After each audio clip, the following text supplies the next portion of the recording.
Are you? That's awesome. This interview is going to go great. Yeah. We're about to catch the ferry to go and meet Dave Asprey. We've just come from San Francisco to get to Vancouver, and then we caught a flight from Vancouver to Victoria International Airport. It's been a bit of an adventure to get here so far. Sit down with New York Times Bestselling author and Bulletproof coffee creator Dave Asprey and I as we discuss entrepreneurship, smart drugs, depression, anxiety and fear in a raw and honest conversation. Join me for episode 6 now.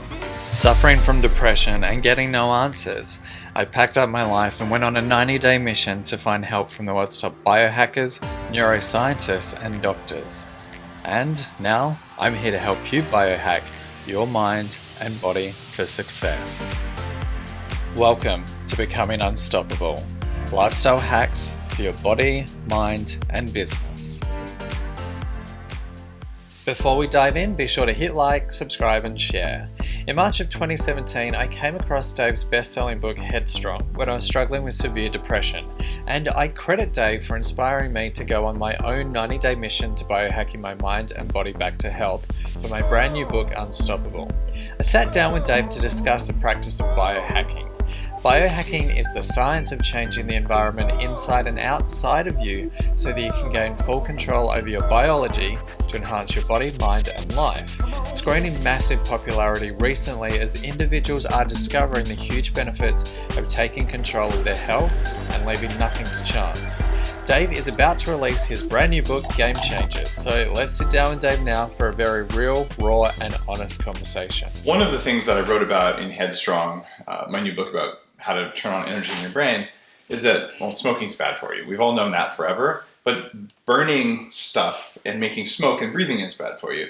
But nicotine, separated out from the rest of tobacco, is one of the most studied smart drugs of all time that actually works, and it increases mitochondrial function. It actually mimics the effect of exercise in the body. Wow. So what I found is there's a spray you can get that is about 5% of the nicotine in one cigarette. You spray it under your tongue, you're like, I feel like myself again. It's profoundly effective. If you've never smoked cigarettes before, you can't get addicted to... Sure, you can get addicted. You can get addicted to anything. So don't do it all the time, right? But it's not like you're going to use it once you get addicted. Yeah. It's one of those things where people who use nicotine have far less kidney damage than people who don't. People who use nicotine way less, like they have lower body fat. Yeah. So if you're, quote, addicted to something that makes your brain work better, makes your cells work better, has a bunch of anti-aging properties to it, that might not be a bad idea. I get where you go. So you want to give it a shot? Yeah, why not? It goes under the tongue, just like this. I'll spray it for you so you don't get it all over your face. There you go. It's pretty mint. You just let it sit in your mouth for 15 seconds and you can swallow. And wait about 30 seconds, you'll be like, oh yeah. I definitely feel it going down the back of my throat. Yeah, it's pretty strong from a mint perspective. Yeah. There are companies who make nicotine gum and all, but it has a lot of like NutraSweet and just bad stuff in it. Yeah. And this is the cleanest source I could find, at least for now. And the idea that, look, there's a bunch of stuff from Mother Nature. Nicotine is a plant compound. Two most studied smart drugs from Mother Nature are caffeine and nicotine. And caffeine is different from coffee. Nicotine is different from tobacco. Yeah. Right? And you're like, oh, wait, those are isolated compounds. In the case of tobacco, nicotine is good for you. Drink some coffee. Yeah, I've seen that a couple times. Try some bulletproof coffee. That'll fix it. Excuse me. I wasn't expecting that. Are you? That's awesome. This interview is going to go great. Yeah, you'll start sneezing next, right? How are you feeling then? Did it hit you already? You feel your brain I feel awake. Yeah, definitely feel awake. Differently than you did before. Yeah. So we just stacked Mito Sweet, bulletproof coffee. Thanks. These are like Mother Nature's, like all, just do it all at once. Like we're gonna wake you up and just sounds good. Just turn your brain on all the way. How often would you have that? Like every couple of days, or just when you're it depends. Depends on your own neurochemistry. Yeah. I find that when I'm interviewing people, when I'm traveling, I do it, but I'll do a few a day, and I've just looked at all the science, and especially for me, maintaining kidney function is particularly important. It's one of the things that takes you out. Killed my grandfather, and I only have one kidney. Okay. So when you look at the studies on protective for kidneys, I'm like, I think I'll take a couple sprays a day. I'm okay with that. Yeah. Right? Do you feel like there's even more expectation for you to have super high energy based on what you do? How do you manage that expectation, or do you even feel it yourself? I just don't worry. I mean, people can have whatever expectations they have. I look at what I do on stage is it comes from for 5 years, I ran a program at the University of California to teach engineers how to build the internet. Yeah. Right. So I look at it as a teaching experience where I have some precious knowledge to share that I'm fortunate that I got to have. And if I can share it and inspire and just give people tools, I've done my job. Right. So if they want to look at me and say, oh, he's too fat, he's low energy, whatever, it's like, you know what? The fact that you have that stuff, that's because you were bullied in 7th grade. It's not my problem, man. Like, it's just not mine. But I'll bring it when I'm on stage. Partly because you go into a flow state when you're performing an act of service. Yeah. And for me, sharing with an audience is an act of service. So I'm in a flow state. I already got the energy from that. I'm biologically supported. I'm using all my stuff. And it's like, it's effortless. I just go there and, even if I didn't prepare, which I do, it's all there. I can think about what I want to say. I can lay it out there. I can read the audience and just kind of sense what's going to be most helpful for them. And it works at any scale. Was there a particular trauma that you experienced in the past that you had to reprogram? I'll tell you, all of my success as an entrepreneur when I was a young man, probably before 30, came from just an absolute terror of failing. Yeah. Right? And I also had this voice in my head that said, no one's here to help you. Like, you have to do it alone. So I was actively hostile towards attempts to help me. And it kind of pisses me off because if I look back when Mark Andreessen, the guy who wrote the first web browser, he was starting Netscape. Well, before we started Netscape, I wrote a review for PC Magazine of the first 2 browsers for each other. I was the first guy to sell anything over the internet before the browser was even invented. And like, literally, we didn't have the name e-commerce, but I did it out of my dorm room, right? All I had to do was what Mark Andreessen did, was he flew whatever to Silicon Valley, and he went to the head of Sun Microsystems, Jim Clark, and was like, can you tell me what to do? Because, I'm 23, 24, and I don't know what I'm doing. And Jim said yes, because executives love helping. And he had guidance from great business people. Me, I'm like, I don't need any help. I got this, right? And look at the difference in outcomes, right? Andreessen's a multi-billionaire, and I'm not. Okay. Yeah. It doesn't matter, right? as long as you have enough, you're okay. Yeah. But the whole perspective on that was, for me, that came from trauma. Yeah. So when I was born, I had the umbilical cord wrapped around my neck. Okay. So I didn't lose oxygen. I didn't get brain damage. But I came into the world absolutely convinced that something was trying to kill me, and that no one's going to help me. And it was not a conscious thought. I didn't even know that thought was going on. It's in your tissues. It's in your nervous system. It's in the survival part of you. And even to this day, when I quantify my brain, I still, if I look at like facial recognition to look at emotional stuff, I will recognize a hostile look 2 or 3 times more quickly than a positive look, even though my accuracy is high. Right? That comes from early trauma. And even that, I've kind of blunted that effect, but that's all unconscious. That's something you don't see happening. Yeah. And for me, then just realizing, okay, I actually had full-on PTSD around birth. It's a huge problem. And then I was bullied. When you're fat and you're the biggest kid, you're always going to get bullied. And that also affects you, right? So you get all these negative voices in your head, and you get all the defensiveness, and then you get guilt and shame about that stuff for not being good enough. And you come out like, I'm going to be a powerful entrepreneur. I'll show these people I'm good enough. And it works, but your life sucks. It absolutely sucks when you do it. So for me, that's where that came from. And when I was like, oh, wait, I can undo that stuff. And what motivates me now is very different than what it did back then. And that's absolutely changed the quality of my life, regardless of the amount of financial success. So, like, do you like what you're doing? Like, can you go to sleep at night? Fun? Are you healthy? Yeah. What age were you when you started doing the reprogramming? I started when I was about 30. Okay. So I had just gotten divorced. I just finished business school, and I was like, what just happened? Like, why was I married for years in an unhappy marriage? And like, I made $6 million when I was 26. I lost it when I was 28, in large part because I wouldn't ask people for help, right? So I'm like, no one's going to help me, right? And when I just decided I have to understand what happened here, because I can't understand this. I'm a smart guy. I'm an engineer. Everything I see, it doesn't match. So there's got to be something I can't see. Were you experiencing brain fog back then? Oh, huge amounts of brain fog. Yeah. In my mid-20s, right after I made that $6 million, I actually bought life insurance. Because I'm like, I don't know if I would, I don't know if I'm going to be able to keep working at this level, because I just can't remember stuff. Because my energy is so low some days. I don't know why it's so low. Yeah. But I'm just dragging and my joints hurt all the time. And I'm sitting in meetings and I'm working on folks. I'm biting my cheek to try and stay awake in meetings. And I'm like, Wow. I'm bringing it. Like everything I have, the accelerator is pressed all the way to the floor and I'm slowing down. I'm like, I don't know what's going on. And you can buy life insurance. I went to the doctor's like, no, your health is fine. Everyone said it was fine. So I'm like, there you go. It's all fine according to all of our metrics. But I'm a little worried. And I did end up getting on top of that. And part of that was stress and anxiety. A bigger part of it was physical stress because I was living in a house with water damage that had toxic mold in the walls. Yeah. That was triggering a lot of the brain fog and a lot of the other inflammatory symptoms.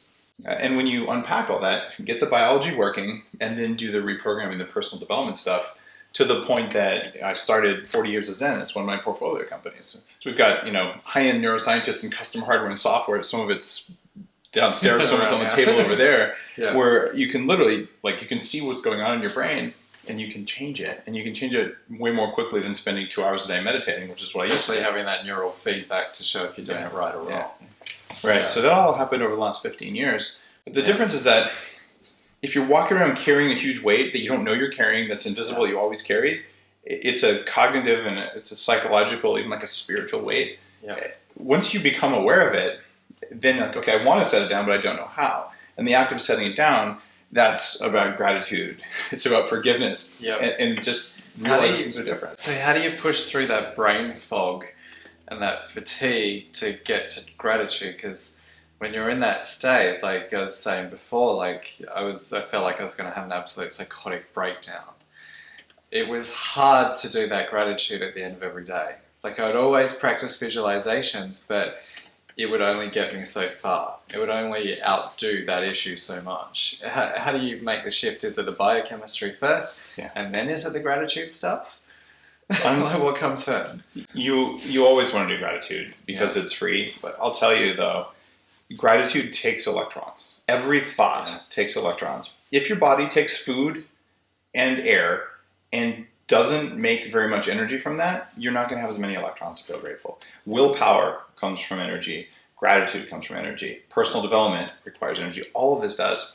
So what I found in my own path, I'm like, hey, I'm having brain fog. I'll start with smart drugs. Completely doing it backwards. Yep. You want to start with foundational biochemistry.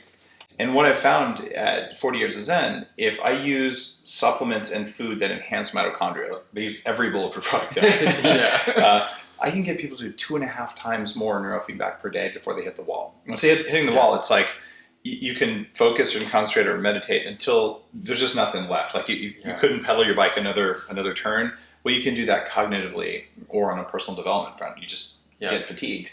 So we can push the fatigue wall out a lot. But if someone comes in with just a broken biology, it is so fundamentally difficult to make the spark it takes to feel deep gratitude or authentic forgiveness. Feels like it's climbing Everest. So you can still get a benefit, but it's a very small benefit. So when you think about people suffering with anxiety, depression, they're going to psychiatrists, therapists, are we starting backwards? Fundamentally, we're starting backwards. It is unfair to take someone who's hypoglycemic or hangry. Right? I think we've all been hangry. I certainly have, right?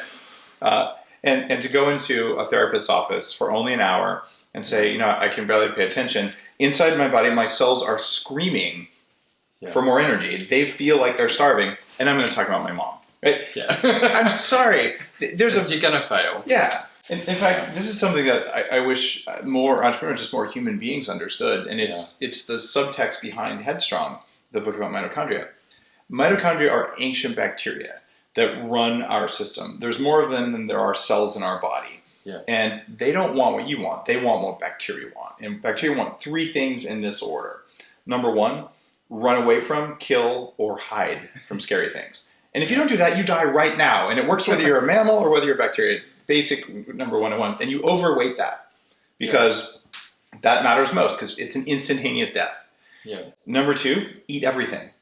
Because if you don't eat everything, you might starve, and that's a 30-day death, right? Number 3, have sex with everything else. And you do that because if you don't reproduce the species, you die in one lifetime, right? So it's like order of prioritization and length of time it takes to kill it. That's what makes every species on Earth run. So if that's what's going on, has anything you've ever done that you're ashamed of not come from your mitochondria? Yeah. Right. Well, so for entrepreneurs, most of what we're dealing with is that number one that's weighted most heavily. What's going to kill me right now? And a threat to your business feels like a threat to you. And then you way overreact to threats, and then you don't take advantage of opportunities. We have this whole hustle culture. Yeah. Like, just get out there, just do it, work as hard as you can, work like 100 hours till the death. Mm-hmm. And it's, we're meant to praise those individuals that do it. But then, obviously we've seen in extreme situations like startup directors suiciding because of that. I worked 80 to 100 hours a week in Silicon Valley during the creation of the .com world. When Google had one server and two guys, they came to the company that I helped to found a part of this company. And they came to us with a server like, yeah, we'll take that, and thousands more servers and hyper growth and growing from 300 to 5,000 people over the course of a couple of years. You work and you work and you work, and you deprioritize sleep and you deprioritize self-care. And you know what? There's something masochistic about that. Yeah. There's also something joyful. Like if you're on a mission, we were changing the world. The foundational stuff we did to build the internet that we're still using right now, it did change the world. Like there would be no Facebook the way there is if we hadn't done what we were doing back then. Were there prices paid for that mentality? Oh, it's a huge price paid for it. And the thing is, working hard is one thing. Getting stuff done is another thing. Yeah. And where I've progressed in just my own philosophy, in my way of doing things, is I do not want to work hard. I'm absolutely willing to work hard, and I work my ass off. I have like 3 full-time jobs, right? But it's about working only on the things that I'm best at. And when you're running an early stage startup, you got to do everything. So you're doing accounting, you're doing finance, you're doing human resources, you're doing marketing. But here's the deal. You probably suck at some of those things, and they take a lot of energy. And you're probably gifted at other ones. And so if you identify the areas where you're gifted, and you put all of your wood behind those arrows, and you hire someone else to do the stuff that sucks your energy, you're not working hard anymore. You're having fun. If you have something to offer that's valuable, then you stop working hard on things that don't matter. And then when you do work hard on things that really matter, the return on it is so much bigger. And the return isn't financial, although it might be. The return is that you love your life, and then it doesn't cost you to work so hard. You still have to sleep, you still have to have self-care, but it's not like you're suffering the whole time. There's no value in suffering whatsoever.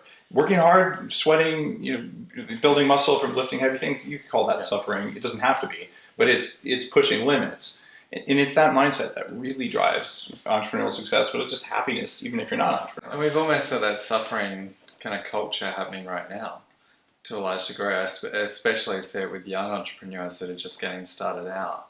They're not working hard enough. They're tired constantly, and they're constantly berating themselves, I'm not doing enough. Yep.